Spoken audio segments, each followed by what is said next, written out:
야고보서 이제 제일 마지막 절 읽었습니다. 제가 야고보서가 5장까지 있으니까 한 주일에 한 장씩 해서 한 달하고 한 주 정도 여러분이 말씀드리면은 야고보서를 다 말씀드릴 수 있겠다 생각을 했는데 이게 그렇게 쉽게 할 수 있는 성경이 아니었어요, 그죠? 그래서 한 2달 말씀을 드린 것 같은데 오늘 이제 마지막 부분을 읽었지 않습니까? 여러분 어떤 글이든지 제일 마지막도 중요합니다. 왜 마지막이 중요하냐면은 앞에서 한 모든 말들을 결론적으로 딱 이렇게 요약해서 꼭 앞에서 많은 말씀을 하셨지만은 그 말씀 중에서 요약해서 핵심적인 얘기를 마지막에 딱 하고 결론으로 딱 짓고 그렇게 보통 글을 끝내는 거 아니겠습니까? 그러니까 이 야고보서도 이 편지도 이 서신서도 야고보가 많은 얘기를 했지만은 제일 마지막에 이제 결론적으로 한 말씀이 바로 오늘 읽은 말씀이에요. 내 형제들아 너희 중에 미혹되어 진리를 떠난 자를 누가 돌아서게 하면 너희가 알 것은 죄인을 미혹된 글에서 돌아서게 하는 자가 그의 영혼을 사망에서 구원할 것이다. 이 마지막 절을 우리가 잘 이렇게 이해를 하면은 야고보서 전체를 이렇게 여러분 다시 리마인드 하면서 야고보서 말씀을 우리가 붙잡고 정말 하나님의 사람으로 더욱 이렇게 새롭게 되고 더 성장하는 그런 기회가 될 것입니다. 그런 은혜가 여러분들에게 있기를 바랍니다, 오늘. 그래서 야고보서 제일 이렇게 마지막 부분이 중요하다고 말씀드렸는데 이 제일 마지막 부분을 다시 한번 보시면은 이렇게 되어 있습니다. 내 형제들아. 그러니까 지금 안 믿는 사람들에게 하는 얘기가 아니고 지금 교회 다니는 성도들에게 지금 하나님이 야고보 말씀하시는 것이죠. 그러니까 하나님께서 여러분들에게 저와 우리에게 하시는 말씀이랍니다. 내 형제들아 너희 중에 미혹이 되어서 진리를 떠난 자들이 있다는 것이요. 미혹이 되어서 진리를 떠난 자들이 있다는 것입니다. 그래서 그 진리를 떠난 자를 누가 돌아서서 진리 가운데로 다시 오게 하면은 너희가 알아야 될 것은 죄인을 미혹된 길에서 돌아서게 하는 자가 그 영혼을 사망에서 구원하게 되고 허다한 죄를 다 덮어주는 은혜를 그에게 끼치는 것이다, 이런 얘기예요. 다시 말하면은 너희 중에 미혹되어서 진리를 떠난 자가 있는데 그 진리를 떠나게 되면은 그 영혼은 사망에 이른다는 것입니다. 여러분 예수 믿는 사람이 진리를 떠나서 미혹이 되어서 진리를 떠나게 되면 그 영혼이 사망에 이르고 진리를 떠나면은 미혹되어서 진리를 떠나면은 허다한 죄 가운데 빠지게 된다는 얘기죠. 그렇죠? 그래서 그 미혹된 영혼을 진리 가운데로 다시 이렇게 돌이키면은 그 죄를 듣게 된다는 것이죠. 진리를 떠나서 미혹되어서 살아가는 자체가 죄이기 때문에 그렇습니다. 하나님을 반역하고 하나님 뜻대로 살지 않으니까 많은 죄들을 짓게 되고 결국은 그 영혼이 사망에 이른다고 하는 말씀입니다. 그러면은 이 미혹이 뭐냐는 거죠. 미혹. 우리가 보통 미혹됐다 하면 제일 먼저 떠오르는 것이 이단에 빠지는 것을 우리가 생각하기 쉽습니다. 우리는 리자인은 아직 이단도 안 들어왔으니까 미혹될 일도 별로 없겠네. 그죠? 그렇게 다 하면 안 되고, 야고보서에서 쭉 할 때에 이단 얘기는 한 번도 안 나왔어요. 그렇죠? 안 나오고, 그리고 미혹된 길을 얘기한단 말입니다. 그러니까 미혹된 길은 앞에 야고보서 4장, 3장에서 다 한 얘기예요. 그 중에서 요약해서 말씀드리면은 그 미혹된 길이라고 하는 것은 바로 이것입니다. 4장 4절이죠. 가늠한 여인들아, 세상과 벗된 것이, 세상과 친한 것이 하나님과 원수된 것을 알지 못하느냐? 누구든지 세상과 친하게 지내려고 하면은 세상과 벗이 되려고자 하는 자는 스스로 하나님과는 원수가 되는 것이다. 이렇게 얘기를 하고 있거든요. 세상하고 벗이 되려고 하면은 하나님과 원수가 된다. 그래서 세상하고 벗이 안 되려고 세상하고 다 끊고 맨날 예배당에서만 살아라, 이 얘기는 아니라고 제가 말씀을 드렸죠. 그죠? 세상이 뭐냐? 세상이 뭐냐? 하나님이 세상을 이처럼 사랑하사 독생자를 주셨으니 그때 세상은 뭡니까? 우리 사람이잖아요. 하나님은 세상을 사랑하면서 우리 보고는 살아가지 말하면 되겠습니까? 그러니까 이 세상은 이 세상 사람을 얘기하는 건 아니겠죠. 그죠? 그리고 하나님이 또 이 세상 천지 만물을 지으셨습니다. 하나님께서 지으신 이 천지 만물 세상을 하나님이 지어놓고 우리 보고는 사랑하지 말라 하면 안 되겠죠. 그러니까 여기 세상과 벗대나는 이 세상은 우리 세상 사람을 얘기하는 것도 아니고 하나님이 지으신 이 천지 만물을 얘기하는 것도 아니에요. 그럼 이 세상은 뭐냐? 세속적인 가치관을 얘기하는 것입니다. 가치관이에요. 사상이에요. 이데올로기예요. 이 세상은 그러니까 월드리네스, 그죠? 발음된 거예요. 세상, 세속을 얘기하는 거죠. 세속. 그럼 이 세속적인 세상의 가치관의 가장 세상 가치관의 가장 이 중심, 핵심적인 사상이 뭐냐면요. 여러분, 인본주의입니다. 인본주의. 인간이 근본이라는 것이에요. 인간이 중심이라는 것입니다. 인간이 가만히 생각해 보니까 아무리 봐도 인간이 중심이에요. 인간이 제일 잘났거든, 그죠? 생각해 보니까. 이렇게 잘나게 인간을 잘난 인간으로 만드신 분도 하나님이십니다. 하나님 없이 이리 잘난 인간이 나왔을 리가 없습니다. 그래서 세속 가치관은 인간이 중심이기 때문에 하나님을 배제합니다. 하나님이 없이 생긴 줄 알아요. 그래서 하나님 없이 인간의 권리가 최고로 중요하다는 것입니다. 인간 권리가 제일 중요해요. 그래서 모든 사람의 권리가 다 중요합니다. 여러분 잘 들으셔야 합니다. 모든 사람의 권리가 다 중요해요. 그래서 모든 사람들이 다 인간의 존엄한 권리를 누리며 살아야 되는데, 여러분 보세요. 모든 사람이 다 인간의 존엄한 권리를 누려야 되는데 내 중심으로 누리기를 원한단 말입니다. 모든 사람이 다 인간의 권리를 누려야 된다고 하면서도 나는 내 중심으로 나는 좀 더 많은 권리를 갖기를 원하고, 내 권리는 절대로 빼앗기지 않기 위해서 방어를 하기 위해서 힘을 가지려고 하고, 그래서 힘 있는 자들이 모든 사람들이 권리를 누려야 된다 하면서도 다른 사람의 권리를 빼앗고 다른 사람의 권리를 침해하고, 그러면서 모든 사람이 다 같이 잘 살자고 하면서 나는 다른 사람보다 조금 더 잘 살아야 되고, 모든 사람들이 다 똑같이 행복하자 하면서도 나는 좀 더 행복해야 되고, 내 중심으로 내가 주는 것으로 행복해야 된다고 생각을 하는 거예요. 그래서 하나님이 없는 인간 중심적인, 인간이 최고라, 인간이 근본이라고 하는 사상에는요, 다 경쟁을 해서 내가 좀 더 나은 사람, 내가 좀 더 위에 서고자 하는, 그렇게 해서 경쟁을 하는 것입니다. 그래서 가장 힘 있는 자가 더 많은 권리를 갖게 되는 것이죠, 구조 자체가. 그리고 조금 힘이 덜한 사람은 그 최고로 힘센 사람과 적당히 타협해서 제2, 제3의 권리를 누리는 것이에요. 그래서 가장 힘없고 그냥 자기 것도 지킬 수 없는 그런 연약한 그런 백성들, 그런 사람들은, 소위 하층민들은 권리를 빼앗기고 그냥 그렇게 살게 되는 것이죠. 그러면서 힘센 자들이 던져주는 빵 부스러기로 인간의 권리를 채우라고 지금 이렇게 얘기를 한다는 것입니다. 그래서 성경은, 그래서 여러분 읽은 대로 1장 27절에 이런 말씀이 있잖아요. 참된 경건은 고아와 과부를 그 환난 가운데서 돌보는 것이다. 1장에 나왔어요. 그죠? 이게 무슨 말이냐면, 그 당시 고대 사회 때에 자기 권리를 도저히 지킬 수 없는 그런 아주 힘없는 백성의 대표가 고아와 과부였어요. 고아와 과부가 더 자세히 설명 않겠습니다. 여러분 다 아는 얘기고 시간이 가니까 말입니다.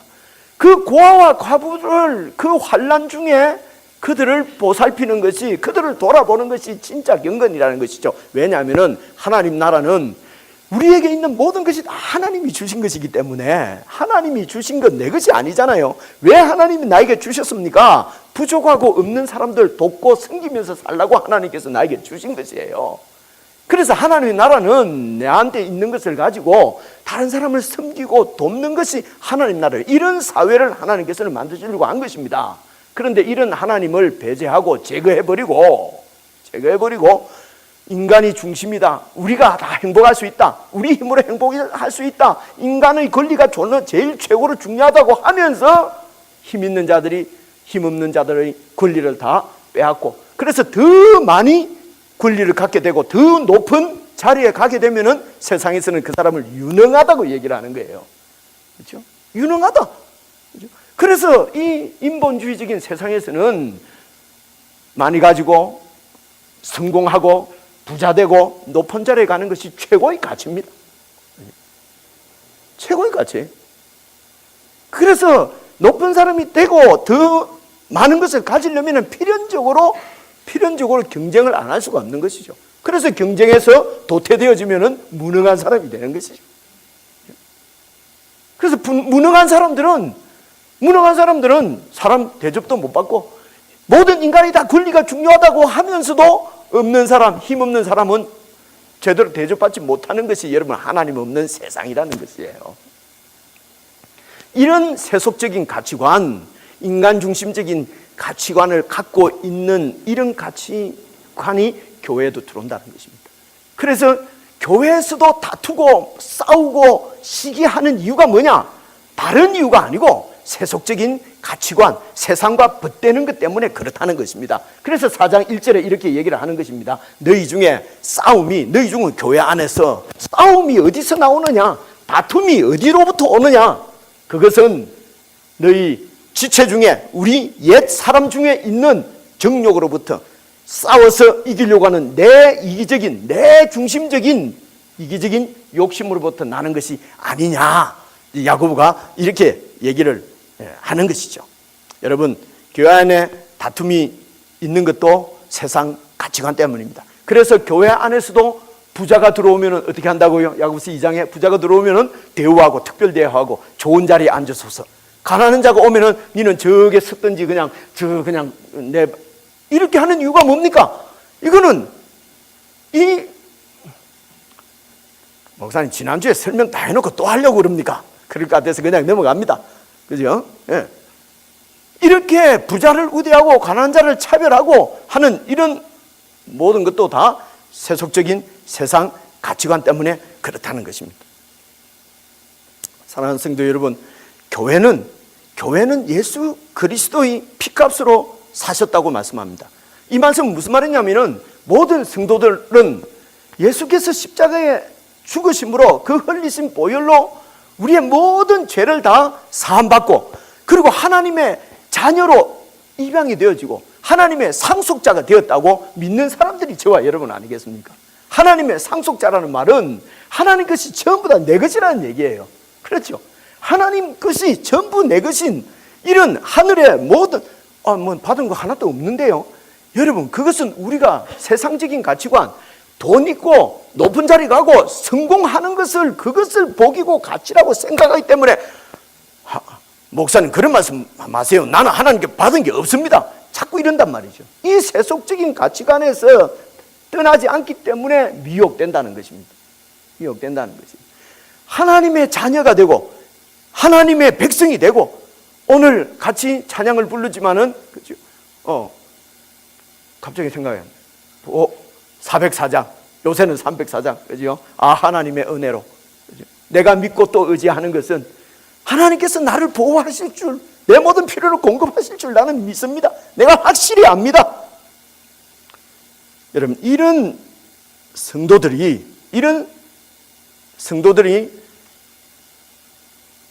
하나님의 주신 이 놀라운 영광스러운 이런 신분을 세상의 부자나 세상의 어떤 높은 거나 세상의 성공 때문에, 그 성공 때문에 우리가 받은 이런 그 놀라운 은혜들을 알지 못하고, 이 놀라운 하나님의 은혜를 가벼이 여기고 세상을 향해서 전력 투구하고 세상에서 성공을 위해서 모든 시간을 다 바치고, 이것이 하나님과 원수되고 세상과 벗된 삶이라는 것입니다. 그래서 4장 15절 16절에는 너희가 도리어 말하기를 주의 뜻이면 우리가 살기도 하고 이것이나 저것을 하리라 할 것이거늘, 그렇게 해야 되는데 너희가 허탄한 자랑을 한다는 것입니다.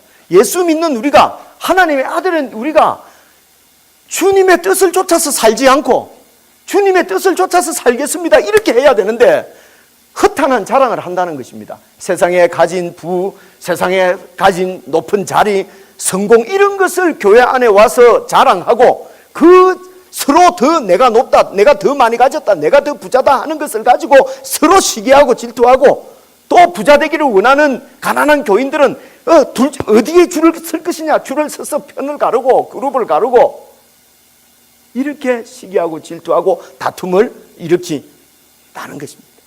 성도가 그럴 수 없다는 것이죠. 그래서 야고보는 이런 교회 성도들에게 지금 그렇게 미혹되어지고 참 중심을 지키기 어려운 세상의 세상의 권세, 이 세상에서 가치 있다고 하는 그 세상의 부를 이제 부를 이제 대표해서 하는 것입니다. 꼭 돈 많은 사람만을 얘기하는 것이 아니에요. 높은 자리 혹은 권세, 세상 권세, 그죠? 세상 학식, 높은 것 다 통틀어서 이제 부자. 그래서 세상에서 가치 있다고 하는 그 부자가 본질이 어떠한 것인가? 그 세상에서 얘기하는 가치 있다고 하는 그 실상이 어떤 것인가 하는 것을 예를 들면 5장으로 딱 들어오면서 1절부터 이렇게 얘기를 합니다. 1절부터 꺼보세요. 저 위에가 안 보이니까 그 불을 한번 꺼보세요. 중간쯤에. 자, 보이죠? 깨끗하게. 제 얼굴은 뭐 잘 안 보여도 되니까.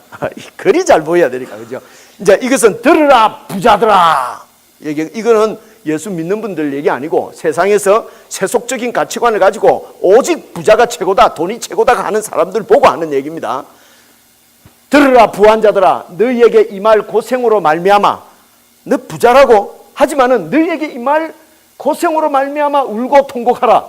너희 재물은 썩었고 너희 옷은 좀 먹었으며 너희 금과 은은 녹이 슬었으니 이 녹이 너희에게 증거가 되며 불같이 너희 살을 먹으리라. 너희가 말세에 하나님을 두려워하지 않고 재물을 쌓았도다. 4절 보십시오. 어떻게 재물을 쌓았느냐? 보라, 너희 밭에서 추수한 품꾼에게 주지 아니한 삭시 소리 지르고 있고 그 추수한 자의 우는 소리가 만군의 주의 귀에 들렸느니라.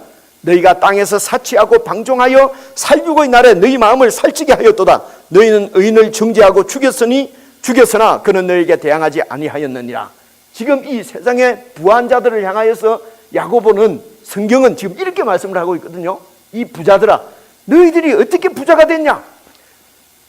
추수한 그 품꾼들 싹도 제대로 주지 아니하고 너무 그 뺏었어. 그렇게 해서 부자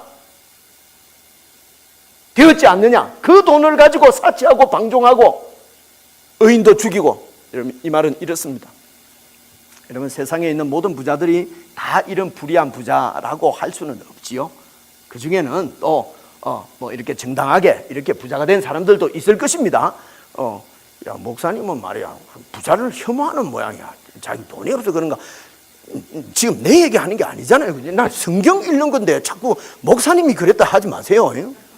나는 진짜 오해받는 게 너무 힘들어요. 나도 돈이 좋아요. 이 말씀 듣고 은혜가 되는 사람은 나한테도 돈 좀 줘봐요. 다른 데 버리지 말고 하나님 말씀이라고 하는 것을 여러분 들으라고 하는 말씀입니다. 모든 부자들이 다 그런 불의한 건 아니라고 생각을 합니다. 그러나 사회 구조 자체가 공의가 왜곡되어 있고 정의가 바로 세워지지 않는 그런 사회라면은, 그런 사회에서 부자가 되고 권세를 잡으려고 하면은 불의한 방법을 사용하지 않고 될 수가 있겠느냐 하는 것입니다. 그죠? 될 수가 있겠느냐? 그래서 많은 경우에 이렇게 불의한 방법을 처음에 사용하게 됩니다.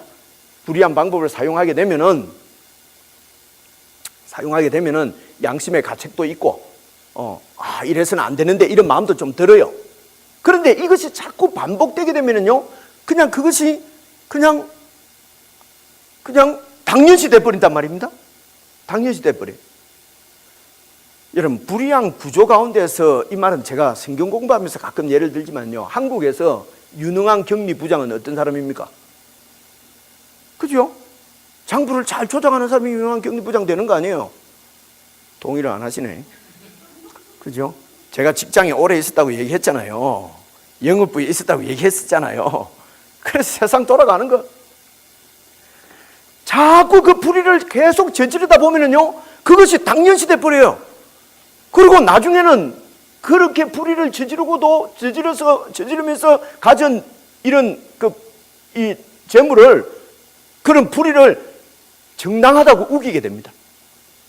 정당한 방법으로 했다고 우기게 되고요. 그리고 그렇게 불의한 방법으로 벌은 걸 가지고 사치하고 방종하고 방탕하게 살면서 능력 있는 자가 마땅히 누려야 될 권리라고 얘기를 합니다.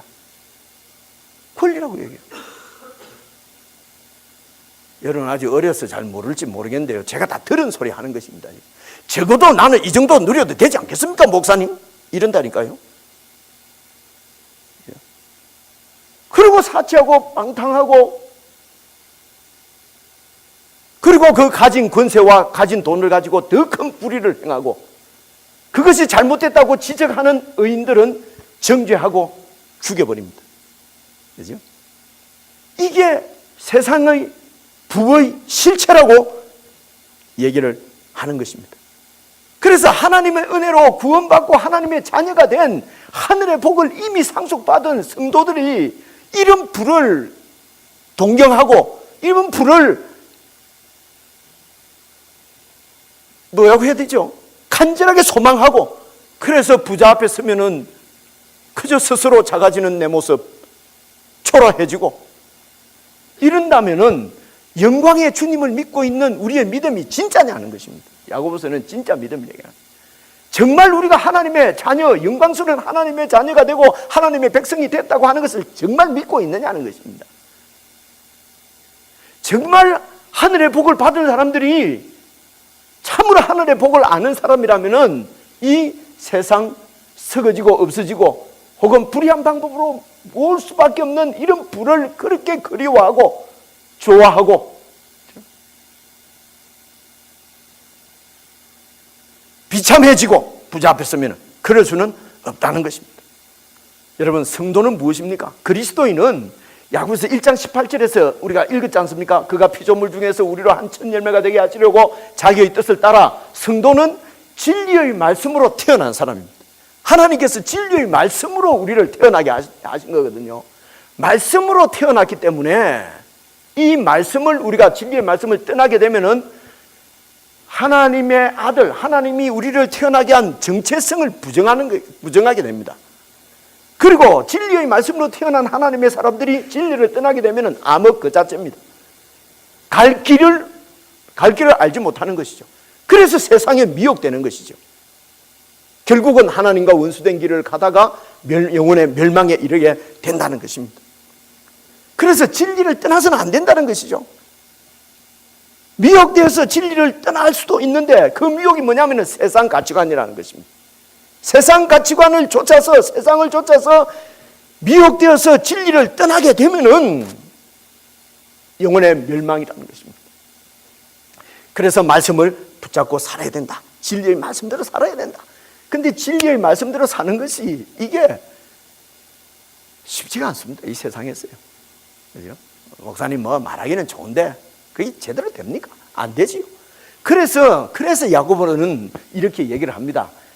어려운 문제이기 때문에, 그러므로 형제들아, 주께서 강림하시기까지, 주님께서 다시 오신다, 심판하라, 다시 오실 때까지 길이 참으라는 것입니다. 참으라. 보라, 농부가 땅에서 나는 귀한 열매를 바라고 길이 참으면서 이른 비와 늦은 비를 기다리는 것처럼 너희도 길이 참아라. 주님 오실 때까지, 주님 오시는 것을 바라보면서 참고 살아라는 것이죠.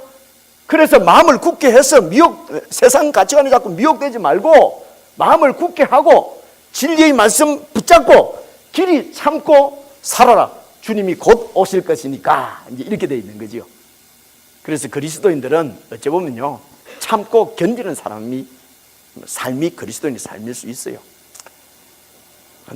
근데 한때 행복하지요. 막 이래 하면은 이제 이 진리의 말씀 안에서 행복해야 됩니다.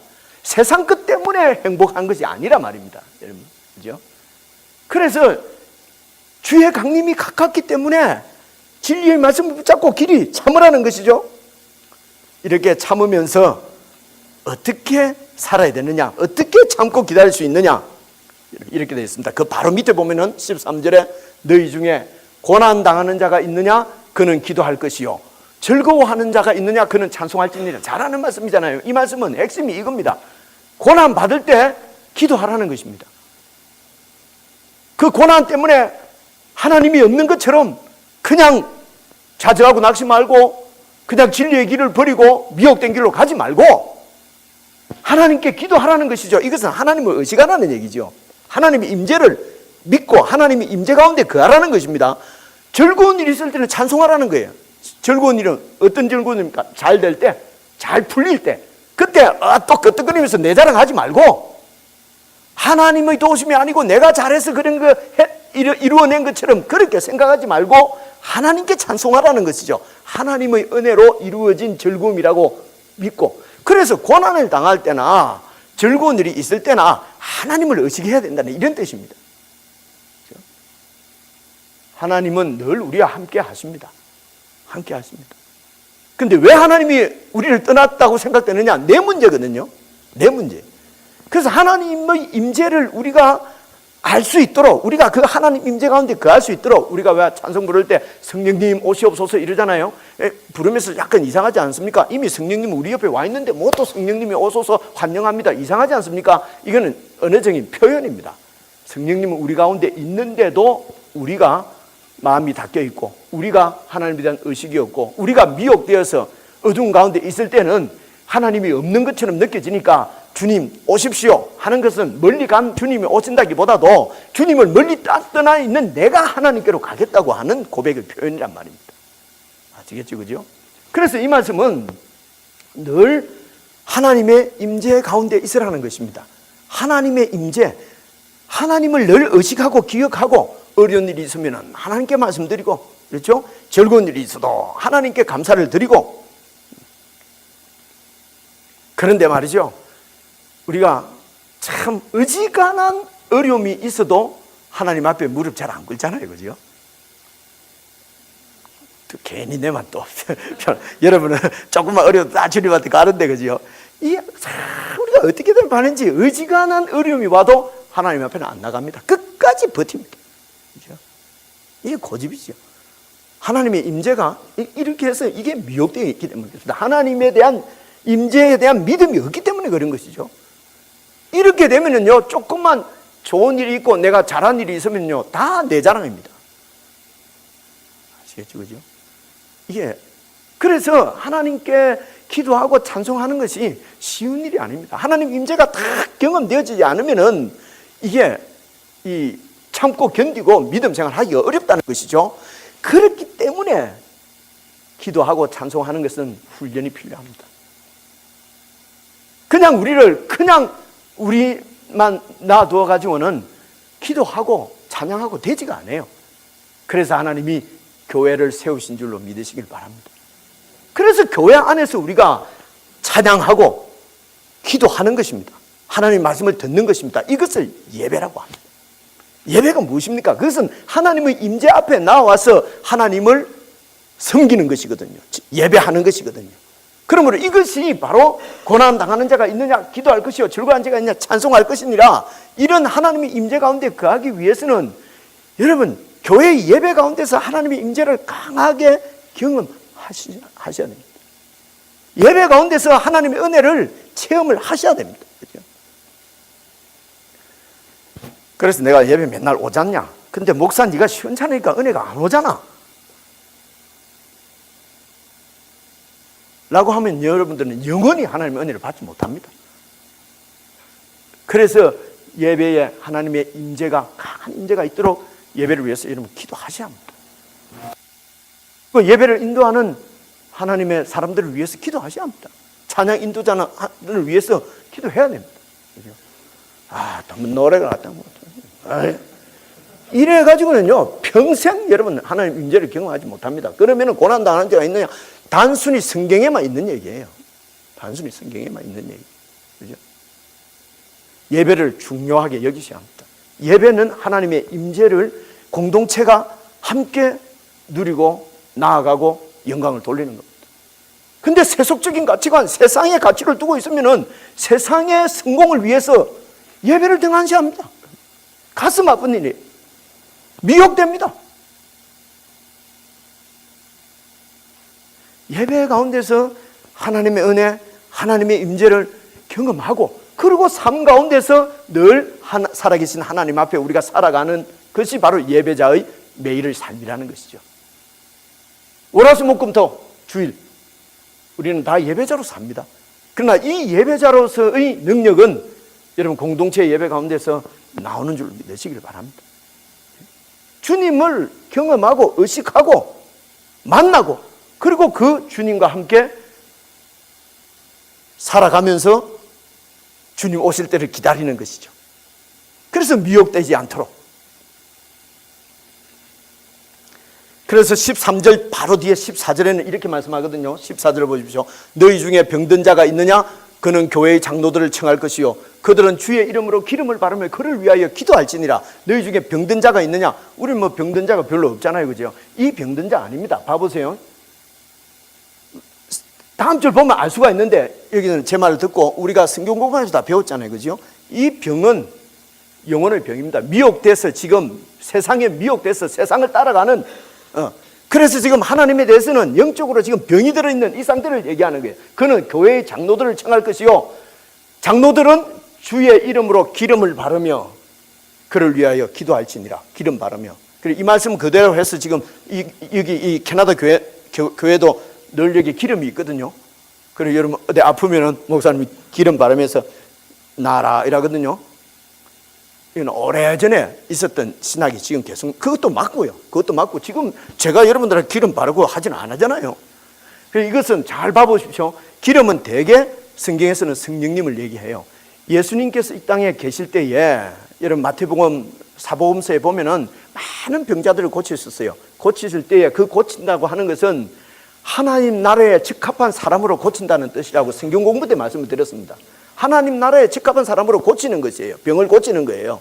하나님을 떠나서 인간 중심적으로 세상을 향해 살아가는 이 죄병에서 고친다는 것입니다. 고칠 때에 예수님께서 말씀으로 천국 복음의 말씀으로 고치고 말씀을 전할 때에 성령님께서 역사하셔서 그 백성들을 천국에 합당한 사람으로 고쳐가셨단 말입니다. 그걸 지금 연상하는 거예요. 다른 말로 교회의 장로들은 하나님 말씀을 통해서 본인이 성령의 능력으로 고침받고 죄병으로 고침받고 그래서 세속 가치관을 멀리하고 하나님께로 더 가까이 나아가는 이런 영적인 질병을 고침받고 하나님의 사람으로 더 신실하게 쓰는 그런 경험이 있고 그렇게 매일 고쳐져 가면서 그리고 하나님 말씀을 가지고 또 성도들을 이렇게 고쳐줄 수 있는 성숙된 사람을 성숙되어야 장로의 구실을 할 수가 있는 것입니다. 그래서 그 장로가 기름을 바르며 그 병든 자들 하나님을 떠나서 미혹된 길을 헤매고 있는 자들을 주님께로 돌이킬 수 있도록 기도해야 된다는 것입니다. 장로들이. 그래서 여기에 장로는 지금 대개 이 땅의 장로들은 행정적인 것 때문에 세워지는 장로가 많거든요.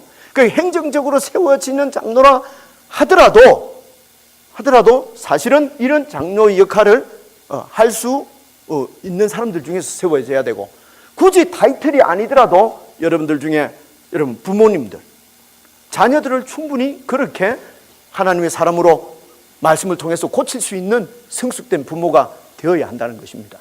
교사들 이런 장로가 되어야 된다는 것입니다. 타이틀이 아니고요. 그래서 학생들을 잘 이렇게 말씀으로 고쳐갈 수 있어야 되고 그렇죠? 순장님들 마찬가지고요. 운영위원들 마찬가지고요.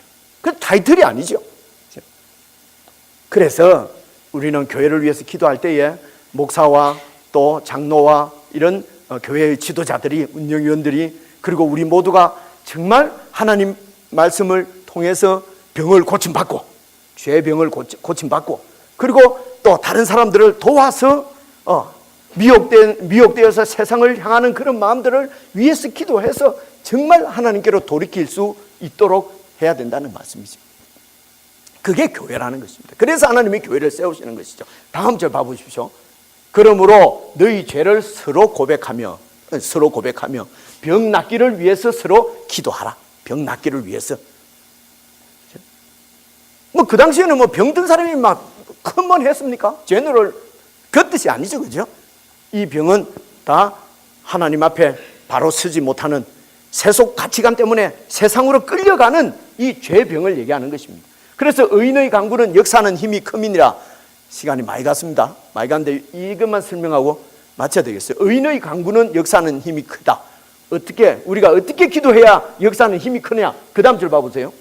엘리야는 우리와 성정이 같은 사람이로되 그가 비 오지 않기를 간절히 기도한 적 3년 6개월 동안 비가 오지 않았다. 그래서 의인의 기도를 설명하면서 그 의인으로 누구를 예를 들었습니까? 엘리야를 예를 들었죠. 근데 엘리야가 어떻게 기도했습니까? 우리를 위해서 어떻게 기도했어요? 3년 반 동안 비 오지 말라고 기도했어요. 오늘 우리를 위해서 어떻게 기도했냐면요, 사업 망하게 해주옵소서 이렇게 기도했다는 거죠. 직장이 절대로 안 되게 해주옵소서 이렇게 기도했다는 거죠. 엘리야가. 갑자기 왜 이렇게 굳어지십니까 얼굴이? 그죠? 와, 비 오지 말하면 비 안 오고 능력 좋네. 여러분, 엘리야가 왜 3년 반 동안 비 오지 말라고, 오지 않게 해달라고 하나님께 기도했습니까? 이스라엘 백성들이 비는 하나님께서 내려주시는데 바알이 내려준다고 생각하고 자꾸 바알에게 가서 바알 주여 비를 내려주옵소서 하면서 바알을 섬기는 거예요. 하나님이 비를 내려줘서 농사가 잘 되게 해주시는 건데 하나님이 아니고 자꾸 바알이, 가나안 땅에 있는 그 잡신 바알이 비를 내려준다고 자꾸 우기고 거기 가서 절을 한단 말입니다. 이스라엘 백성들이 왜 하나님께로 안 하고 바알에게로 갑니까? 하나님이 비 내려주는 것 같기도 하지만은 하나님 앞에 오면은 잔소리가 많아. 이래 살아라 저래 살아라, 뭐 도우면서 살아라, 네 거 빼앗으면 안 되고 나눠주고 살아라. 죄송합니다, 골 때리는 거예요. 그러니까 자꾸 바알에게 가서 비 내려달라고 얘기하는 거예요. 그래서 엘리야가 뭐라 그럽니까? 바알이 비 내려주는 것이 아니고 하나님이 내려준다 하니까 웃기는 소리 하지 마라. 그래? 그러면은 진짜로 하나님이 비 내려주시는 줄 내가 보여주겠다. 하나님 비 내리지 않게 해주십시오. 이게 그 얘기입니다. 우리와 성정이 같은 사람인데 그가 비가 오지 않기를 간절히 기도하니 3년 6개월 동안 비가 오지 않았다. 의인의 강구는 역사하는 힘이 크다는 거지요. 사업 때문에 하나님 앞에 예배하지 않고 하나님 앞에 더 가까이 못 나오면은 목사가 망하게 해주옵소서라고 기도, 나는 배짱이 없어서 못합니다. 진짜로 망해놓으면 내가 그 원망을 어떻게 들었겠습니까? 직장 때문에 하나님을 섬기지 못하면 직장 떨어지게 해주옵소서라고 내가 기도를 해야 되는데, 그래서 그 영혼이 하나님께로 돌이켜야 되는데 내가 그 기도 못합니다. 한 번도 내 그런 기도 안 했습니다. 혹시라도 현재 직장이 없으시거나 안 찾아지는 분은 목사 때문에 그런 거 아닌가라고 생각하지 마세요. 공부 때문에 하나님 앞에 나오지 못하고 있으면 저 공부 절대로 안 되게 확인 못 받게 해주옵소서라고 내가 기도를 해야 되는데, 그게 의인의 기도라는 것입니다. 무슨 말입니까? 이 얘기는요, 그래서 오늘 마지막 우리가 읽은 겁니다. 내 형제들아, 너희 중에 미혹되어서, 세상에 미혹되어서 진리를 떠나서 떠난 자들, 그들은 영혼이 결국은 죄 가운데서 멸망하게 될 것이라는 것입니다.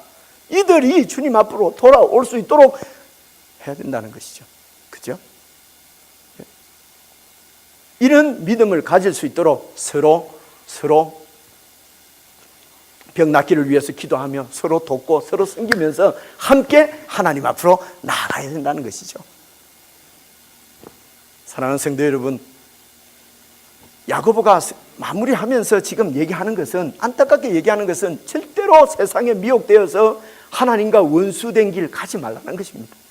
세상과 친해서 하나님과 원수가 돼서 결국은 영혼이 멸망당하는 일을, 그런 어리석은 자리에 서지 말라는 것입니다. 어렵고 힘들더라도 진리를 붙잡고 하나님 앞에 살아라고 하는 것이죠. 그것이 참된 영혼의 복이고, 그것이 참된 영혼의 구원이고, 그것이 정말 영원한 가치고 영원한 행복이라고 하는 것을 지금 얘기하는 것이죠. 사랑하는 성도 여러분, 혹시 미혹되어 있다면 주님께로 돌이킬 수 있으면 정말 좋겠습니다. 그리고 정말 미혹되어 진리를 떠나는 일 없이 늘 진리 가운데서 하나님의 통치를 받으면서 끝까지 어렵고 힘들더라도 주님 오실 때까지 참고 기다리면서 그렇게 믿음의 삶을 살아가는 저와 여러분 될 수 있으면 정말 좋겠습니다. 기도하겠습니다.